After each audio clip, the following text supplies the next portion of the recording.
नमस्कार सभी को, स्वागत है आपका स्टडी विथ पवन में।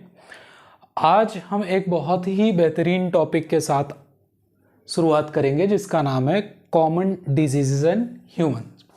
आई होप कि इससे पहले भी आपने कुछ टॉपिक इससे रिलेटेड पढ़े होंगे, फिर भी इस लेक्चर में आपको ज़रूर कुछ नए टॉपिक और मिलेंगे।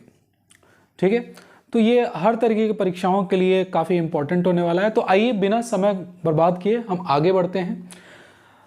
यहाँ पर आपको थंबनेल से ही पता चल गया होगा कि इस वीडियो के इस टॉपिक के दो पार्ट आने वाले हैं। ये फर्स्ट पार्ट है। सेकंड पार्ट जो बचे हुए कुछ और डिजीजेस इन ह्यूमंस हैं वो हम उसमें कवर कर लेंगे। तो स्टार्ट करते हैं डिजीजेस के बारे में।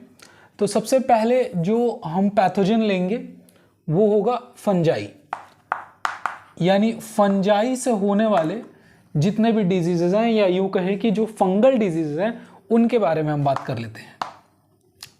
कुछ चीज़ें आप ट्रिक्स के माध्यम से याद रख सकते हैं, कुछ के लिए ट्रिक्स की आवश्यकता नहीं भी है, हम डायरेक्ट भी कुछ चीज़ों को याद रख सकते हैं। जैसे फंगस से होने वाले जो जितने भी प्रकार की बीमारियां हैं वो मुख्यतः रिंग वॉर्म्स ही होते हैं। ठीक है, रिंग वॉर्म कई बार कंफ्यूज करने के लिए परीक्षा में पूछ लिया जाता है कि रिंग वॉर्म जो है वो किसके द्वारा होता है, और ऑप्शन में फंजाई के साथ साथ राउंड वॉर्म भी हो जाएगा, तो उससे कंफ्यूज नहीं होना है। ठीक है, रिंग वॉर्म के जितने भी प्रकार हैं हम अभी डिस्कस करेंगे, वो सब फंगस के द्वारा होते हैं। ठीक है, फिर भी अगर आपको एक ट्रिक चाहिए तो हम यहाँ पे फंगस से होने वाले एक छोटा सा ट्रिक बना लेते हैं जिसका नाम है गंजा दमाद खाए फ्रूट। तो ये एक आप ट्रिक बना सकते हैं। बाकी अभी लेक्चर कंप्लीट होने पर, ये टॉपिक कंप्लीट होने पे आपको पता चलेगा कि इसकी ऐसा कोई आवश्यकता थी नहीं। देखिए, गंजा दामाद खाए फ्रूट में ट्रिक क्या है, तो गंजा से आपको समझ में आ रहा है गंजापन, गंजापन जिसे इंग्लिश में आप बाल्डनेस कहते हैं। देखिए, यहां पे एक बात क्लियर करते चले, बाल्डनेस जो कंप्लीट जो गंजापन होता है उसके कई सारे रीजन हो सकते हैं। हार्मोनल हो सकते हैं, डाइटरी हो सकते हैं, या फिर इसके अलावा जेनेटिक हो सकते हैं। ठीक है, यहां पर जो हम बाल्डनेस की बात करेंगे वो हम एक पर्टिकुलर स्कैल्प बाल्डनेस टॉपिक आता है उसके बारे में बात करेंगे, जिसे हम साइंटिफिकली टीनिया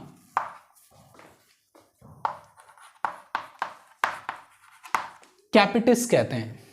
ठीक है, टीनिया कैपिटिस। दमाद से यहां पर हो जाएगा दाद जिसे नॉर्मली हम रिंगवॉर्म कहते हैं। खाए से खुजली, तो यहां, या जिसे आप इंग्लिश में इचिंग कहते हैं, इचिंग। तो यहां आप देखिए जितने भी दाद, खाज, खुजली से रिलेटेड जो भी क्वेश्चंस आएंगे आपके, वो सब आपके किससे होने वाले हैं, फंगस से होने वाले हैं। यहाँ पर एक बात और है, फंगस के बारे में बड़ा सिंपल सा टॉपिक ये इसलिए हो जाता है कि यहाँ पे आपको पर्टिकुलर फंगस का नाम नहीं याद करना, मात्र 3 जीनस है जो एनसीईआरटी में दिए हुए हैं, 3 जीनस के नाम याद करने होते हैं। फ्रूट से नाम आ जाता है, नाम से यहाँ पे आप क्लियर हो चुके होंगे, ये होता है एथलीट्स फुट। ठीक है, एथलीट फुट को एक दूसरा नाम भी है बेटा, इसको also known as athlete foots को हम कहते हैं टीनिया पेडिस। तो एक्चुअली यहां पर ये जो है गंजा दामाद खाए फ्रूट, जिसमें टीनिया कैपिटिस या बाल्डनेस या रिंगवॉर्म या इचिंग या फिर एथलीट्स फुट और टीनिया पेडिस, अगर ऐसा कोई भी आपको क्वेश्चन मिलता है तो आपको पता है कि आंसर क्या होने वाला है, ये सब होने वाले हैं फंगस के द्वारा होने वाले हैं। ठीक है, क्लियर हो रहा है। तो ये ट्रिक के माध्यम से हो गया। अब बिना ट्रिक के कैसे हमको याद करना है, तो यहां पर बिना ट्रिक के आपको बस एक ही बात याद रखनी है,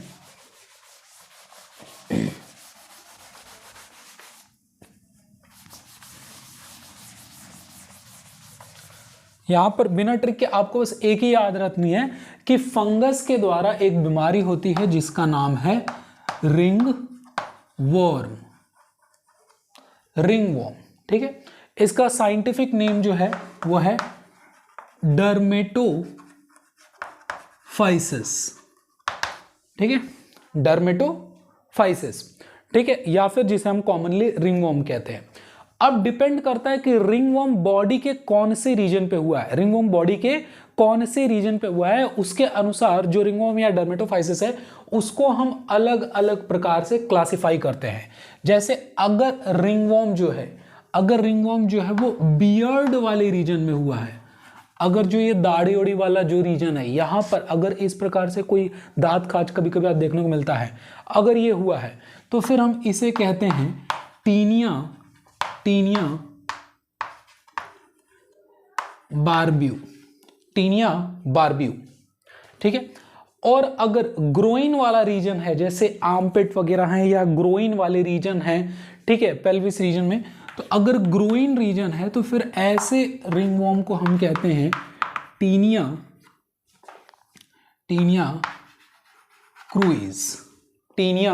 क्रूइज, ठीक है।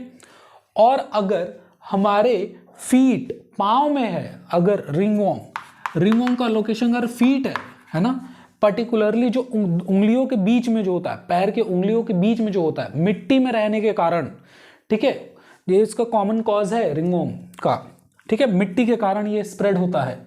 या फिर कई बार, अभी हम उसकी बात भी करेंगे, खैर, तो फीट में ये कहलाएगा टीनिया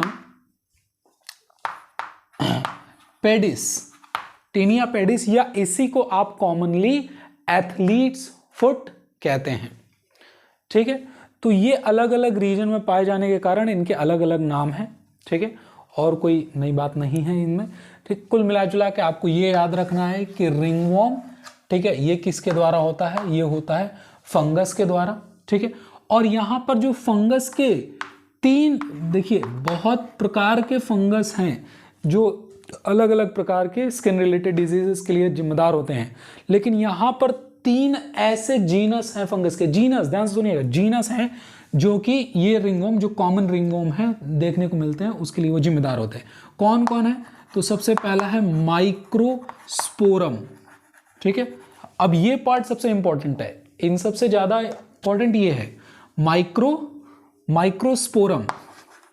अगला है एपिडर्मोफाइटॉन, माइक्रोस्पोरम और ट्राइकोफाइटॉन। तो ये 3 जीनस है फंगस के, ठीक है, जो कि कॉमनली रिंगवर्म के लिए जिम्मेदार होते हैं। और इन सभी समस्याओं में होता क्या है, इंटेंस इचिंग वगैरह होते हैं, रैशेस वगैरह देखने को मिलते हैं। कारण क्या है, ये ज़्यादातर ये जो फंगस हैं वो मिट्टी के कांटेक्ट में आने के कारण फैलते हैं, ठीक है। कई बार इसके अदर रीज़न भी है, जैसे कि अगर हम किसी से क्लोथ शेयर करते हैं जो कि बहुत ज़्यादा क्या कहते हैं, हाइजीनिक नहीं है, ठीक है, या फिर कॉम्ब वगैरह अगर हम किसी दूसरे का इस्तेमाल कर रहे हैं, तो ये सब कुछ कारण हो सकते हैं, ठीक है, ये इनके स्प्रेड होने के, ठीक है, क्लियर है। तो ये थे फंजाई से होने वाले कुछ कॉमन प्रॉब्लम्स। अब हम चलते हैं नेक्स्ट जो हमारा पैथोजन रहेगा, नेक्स्ट पैथोजन जो हमारा रहेगा उस पे।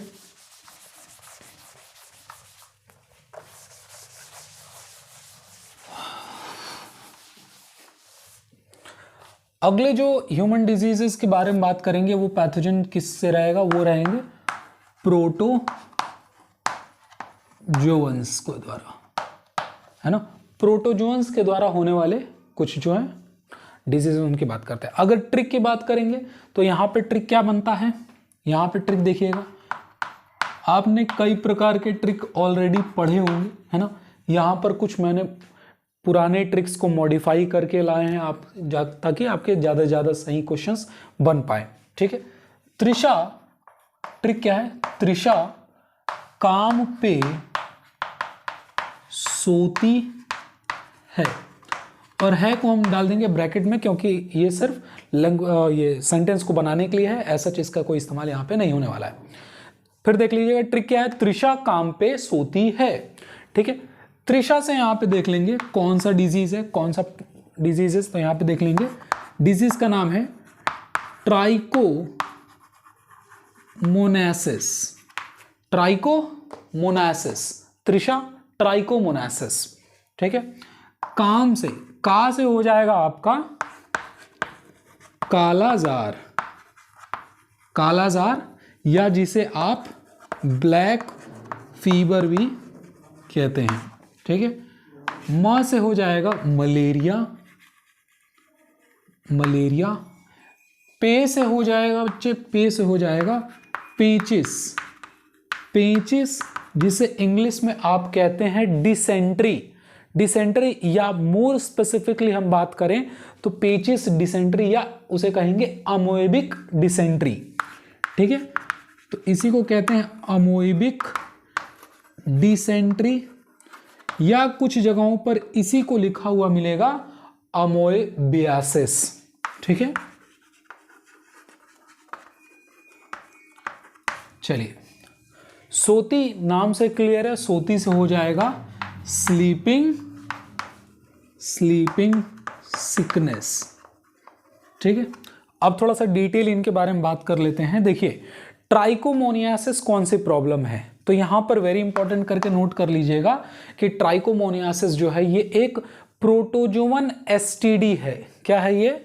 इट इज अ प्रोटोजोवन, मतलब प्रोटोजोआ से होने वाला प्रोटोजोवन एसटीडी, एसटीडी मतलब sexually transmitted disease. Trichomoniasis is a sexually transmitted disease which is caused by a protozoan, ठीक है। आपने बैक्टीरिया का पढ़ा होगा, वायरस का पढ़ा होगा, this may be new for you, और अगर आप पहले से पढ़ चुके हैं तो बहुत अच्छी बात है कि ये एक प्रोटोजोवन एसटीडी है। और इस प्रोटोजोवन का नाम क्या है? प्रोटोजोवन जिससे ये बीमारी होती है उसका नाम है ट्राइकोमोनास, ट्राइकोमोनास वेजिनैलिस,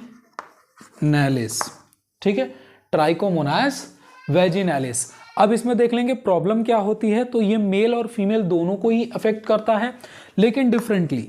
अगर हम बात करें कि इसमें फीमेल कैसे अफेक्टेड होती हैं और इसमें मेल कैसे अफेक्टेड होते हैं, तो यहां पर आप नोट कर लीजिएगा कि फीमेल में जो म्यूकस मेम्ब्रेन होता है वेजाइना का, वेजाइना का mucous membrane, mucous membrane of vagina, उसका इन्फ्लेमेशन हो जाता है, सूजन हो जाता है, ठीक है, इन्फ्लेमेट हो जाता है।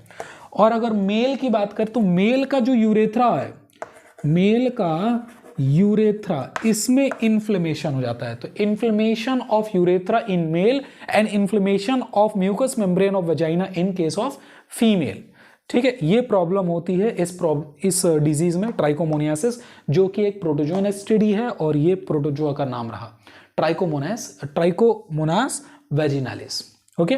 चलिए, तो ये तो हो गया पहला। दूसरे पर मूव करते हैं, कालाजार, जिसे आप कहते हैं ब्लैक फीवर।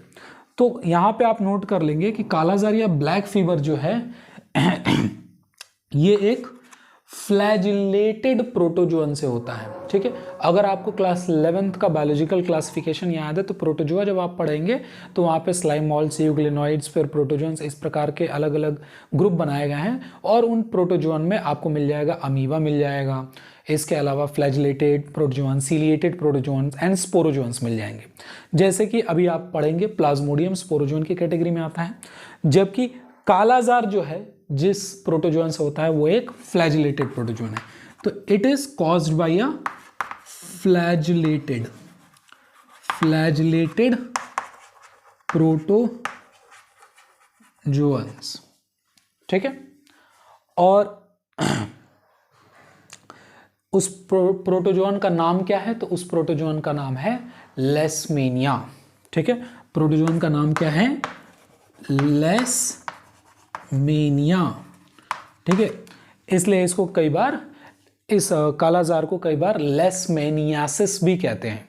तो लेशमेनियासिस जनरली नहीं देते हैं क्योंकि वहाँ से बड़ी आसानी से ये पकड़ में आ जाता है लेशमेनिया। तो लेशमेनियासिस, लेशमेनिया या कालाजार या ब्लैक फीवर आप समझ में आ गया, ये एक फ्लैजिलेटेड प्रोटोजोअन है। देखिए इसमें प्रॉब्लम क्या होती है, तो जैसे कि इंडिया से इसका जैसे नाम आया कालाजार, है ना, ब्लैक फीवर, तो जनरली ब्लैक डार्क स्किन नहीं होते हैं, है ना, कई केसेस में स्किन डार्क भी बन जाता है, लेकिन हर बार ऐसा नहीं होता है। यहाँ पर ज़्यादातर ये जो प्रोटोजोआ है वो आपके स्प्लीन, लिवर और बोन मैरो को अटैक करता है, ठीक है। सबसे इंपॉर्टेंट बात आपको याद रखनी है कि ये प्रोटोजोआ जो है स्प्लीन, लिवर और बोन मैरो को अटैक करता है। ठीक है, कई केसेस में, कई प्रकार के कालाजार में डार्कनिंग ऑफ स्किन भी देखने को मिलता है, जहां से इसका नाम आया है इंडिया में, है ना, कालाजार, है ना। और एट लास्ट जो इसका जो फाइनल स्टेज होता है वहां पर मीजल्स लाइक अपीयरेंस आपको चेहरे पे दाने दाने दाने दाने, पूरा बॉडी पे दाने आपको देखने को मिलते हैं इस कंडीशन में। ठीक है, देखिए ये तो पैथोजन से होने वाला बीमारी है और ये रहा पैथोजन, लेकिन ये पैथोजन इंसानों तक पहुंचता कैसे? तो ऑब्वियसली उसके लिए चाहिए एक वेक्टर।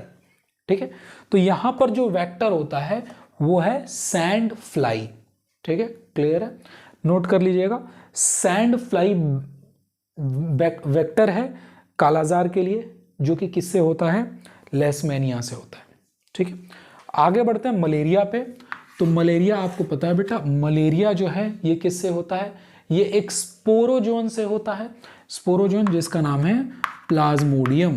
प्लाज्मोडियम, तो आपको पता है प्लाज्मोडियम के कई सारे जो स्पीसीज हैं, जैसे plasmodium vivax, plasmodium falciparum, plasmodium ओवैले।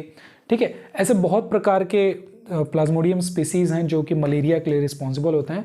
इसमें से एक प्रकार का मलेरिया होता है जिसका नाम है मैलिग्नेंट मलेरिया। कौन सा? मैलिग्नेंट।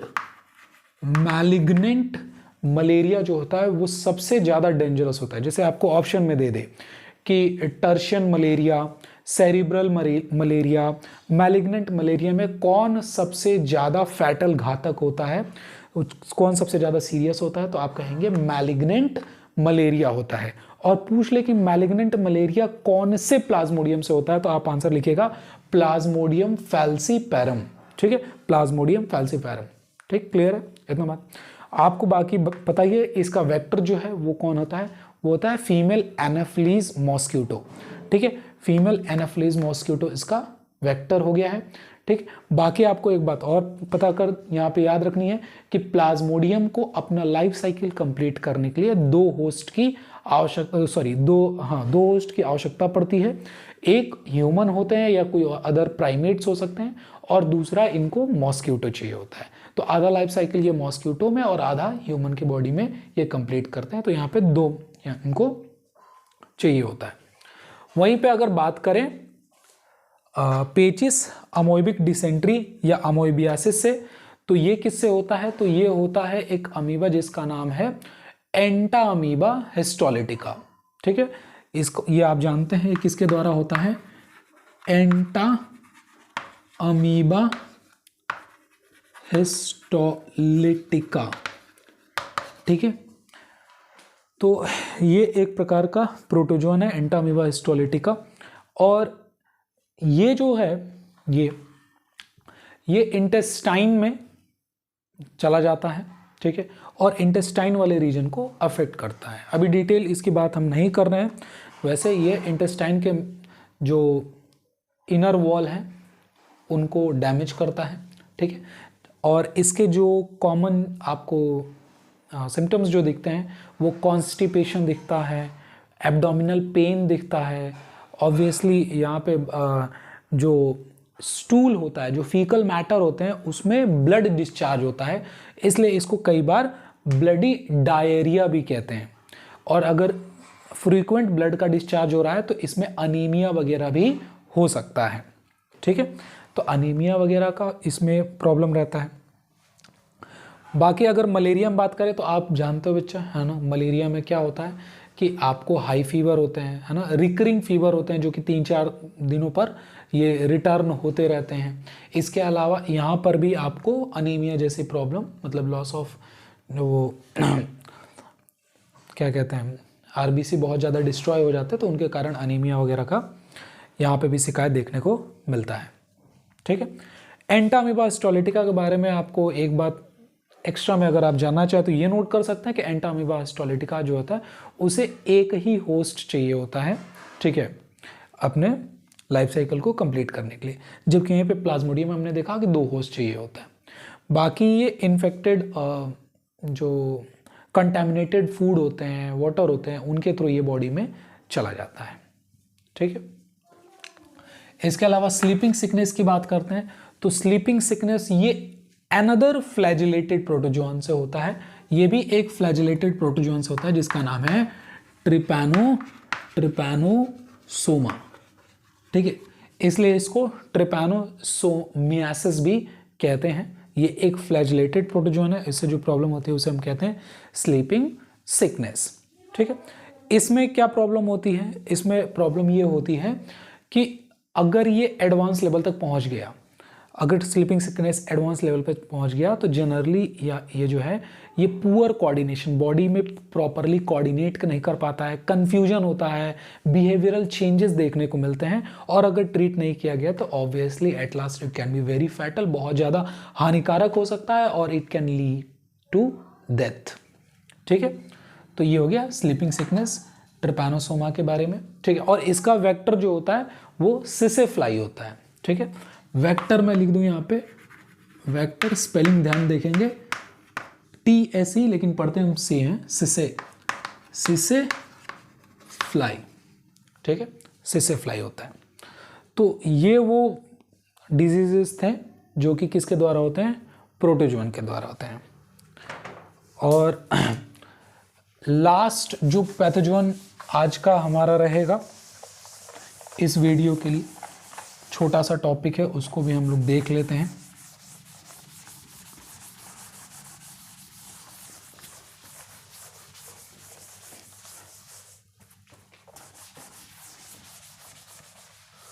चलिए, तो अब कुछ कॉमन डिजीजेस हैं जो कि हेलमिंथ्स के द्वारा मतलब वॉर्म, हेलमिंथ्स कहिए या इन्हें वॉर्म कहिए, उनके द्वारा देखने को मिलते हैं। देखिए, हेलमिंथ्स में वैसे 4 फाइला आते हैं, जैसे कि आपका प्लेटिहेलमिंथ्स है, एस्क्लेमेंथिस जिमिनी निमेटोडा कहते हैं, एनालिड भी इसी में आता है, ऐसे 3-4 हैं, लेकिन पर्टिकुलरली हम लोग जो यहाँ पे पढ़ते हैं NCERT में जो हेलमिंथ्स के बारे में दिया गया है वो ज़्यादातर निमेटोड ही होते हैं। ठीक है, तो हेलमिंथ्स या वॉर्म के द्वारा होने वाले कौन कौन सी बीमारियां हैं, तो यहाँ पर 2 ही बीमारियां हैं जो NCERT में दी गई हैं, उन्हें हम लिख लेते हैं। एक है एस्कैरियासिस और दूसरा है फाइलेरियासिस। फाइलेरियासिस जिसे आप एक दूसरे नाम से जानते हैं, क्या नाम है उसका, एलिफेंटियासिस। ठीक है, तो ये वो 2 प्रॉब्लम हैं, 2 डिजीजेज हैं जो कि हेलमिंथ्स के कारण होते हैं। एस्कैरियासिस नाम से क्लियर है, ये कौन से निमेटोड के द्वारा होता है, तो ये होता है एस्कैरिस के द्वारा, है ना, और उसमें भी एक प्रजाति है एस्कैरिस लुम्ब्रिकॉइड्स। तो एस्कैरिस लुम्ब्रिकॉइड्स मेनली रिस्पॉन्सिबल होता है एस्कैरियासिस के लिए। ठीक है, और ये क्या है, ये एक इंटेस्टाइनल वॉर्म है। ठीक है, इंटेस्टाइनल ये वॉर्म है। फाइलेरियासिस या एलिफेंटियासिस किसके कारण होता है, तो ये एक दूसरा हेलमिंथ है जिसका नाम है वुचरेरिया, है ना। और वुचरेरिया के खासकर 2 बड़े प्रमुख प्रजातियां हैं जो इसके लिए जिम्मेदार होते हैं। एक होता है वुचरेरिया बैनक्रॉफ्टी और दूसरा होता है वुचरेरिया मेलाई। तो वुचरेरिया मेलाई और वुचरेरिया बैनक्रॉफ्टी ये 2 हैं, आपको वुचरेरिया नाम याद रखना है। जैसे वुचरेरिया देखा, आंसर टिक करना है, फाइलेरियासिस या एलिफेंटियासिस। ठीक है, चलिए यहाँ पर इनके वेक्टर की बात कर लें। ये तो भाई हो गए हेलमिंथ जो इस बीमारी के लिए जिम्मेदार है। वेक्टर जो है यहाँ पर वो female Culex mosquito. Female Culex mosquito जो है वो इसका वेक्टर है, जो कैरियर का काम करते हैं, जो इन हेलमिंथ्स को किसी हेल्दी पर्सन के बॉडी में इंसर्ट करा के उसे इन्फेक्टेड कराते हैं। ठीक है, एस्कैरियासिस इंटेस्टाइनल वॉर्म है, तो ऑब्वियसली इंटेस्टाइन से संबंधित ये प्रॉब्लम यहाँ पे क्रिएट करते हैं।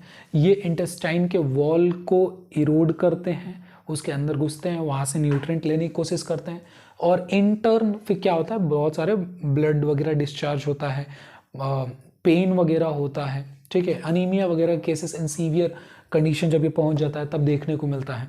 ठीक है, बाकी यहाँ पर जो इंटेस्टाइनल ब्लॉकेज है उसकी भी समस्या यहाँ पे देखने को मिलती है। तो ये इंटेस्टाइनल ब्लॉकेज आप याद रखेंगे, लाइन है एनसीईआरटी की, ठीक है, ये सब यहाँ पे देखने को मिलता है।